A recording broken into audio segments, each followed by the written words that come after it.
আসসালামু আলাইকুম। Hello viewers, কেমন আছেন সবাই? আশা করি সবাই ভালোই আছেন। আমরা অনেকেই হয়তো জানি না অনেক দিন আগে কেনা সিমটি কার নামে রেজিস্ট্রেশন অথবা সিমটির প্রকৃত মালিক কে। প্রত্যেকেরই জানা উচিত আপনার ব্যবহৃত সিমটি কার নামে। তো চলুন আমরা প্র্যাকটিক্যালি দেখি।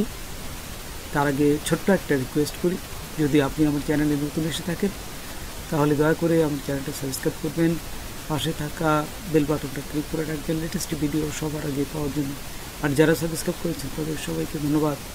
সাথেই থাকবেন, ফিরে আসছি ছোট্ট একটা পর।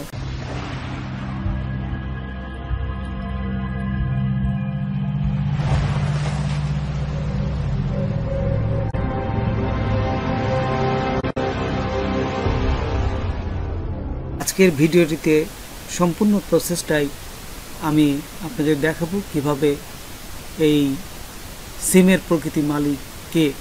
একদম সহজ এবং এটা সবারই জানা দরকার। তো প্রথমে আপনারা এই মোবাইলে যাবেন, মোবাইলে যাওয়ার পর এখানে দেখুন জাস্ট টাইপ করবেন *16001, একদম সহজ পদ্ধতি। এবং আপনি যে সিমটা ব্যবহার করবেন সেই সিমটা যেন কিছু টাকা থাকে, কারণ যখন কাজ হবে তখন কিন্তু এটা টাকা কাটতে পারে। এবং কোন সিমটা ব্যবহার করবেন, এই দেখুন আমার এখানে দুইটা সিম আছে। আপনি যে সিমটা ব্যবহার করবেন সেই সিমের উপর ক্লিক করবেন। তারপর দেখুন put your last 4 digit of NID. আপনার এনআইডি কার্ডের একদম শেষের 4 ডিজিটটা এখানে পুট করবেন, আর কিছুই করা লাগবে না। যদি আপনাদের এই কিবোর্ডটা না আসে তাহলে এইভাবে কিবোর্ডটা সেট করে নেবেন। সেট করে নেওয়ার পরে দেখুন আমি আমার এনআইডির লাস্ট 4 ডিজিটটা দিচ্ছি, এই যে দিলাম, দিয়ে সেন্টে ক্লিক করবেন। সেন্টে ক্লিক করার সাথে সাথেই দেখবেন যে আপনি কয়টা সিম কিনেছেন সেই সিমগুলো চলে আসবে। এই যে দেখুন এখানে মেসেজ আকারে চলে আসছে। এখন আমি মেসেজটা বাই করি, তাহলে আপনি পুরো জিনিসটাই দেখতে পারবেন।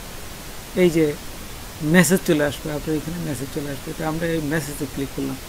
মেসেজে ক্লিক করার সাথে সাথে এখানে দেখুন এই যে চলে আসছে আপনি কয়টা সিম কিনেছেন। আপনি দুইটা সিম কিনেছেন। এখানে এক হচ্ছে জিপি একটা সিম কিনেছেন, ওই যে প্রাইভেসির কারণে প্রথম অংশ এবং লাস্ট অংশ দেখাচ্ছে, মাঝেরটা দেখাচ্ছে না।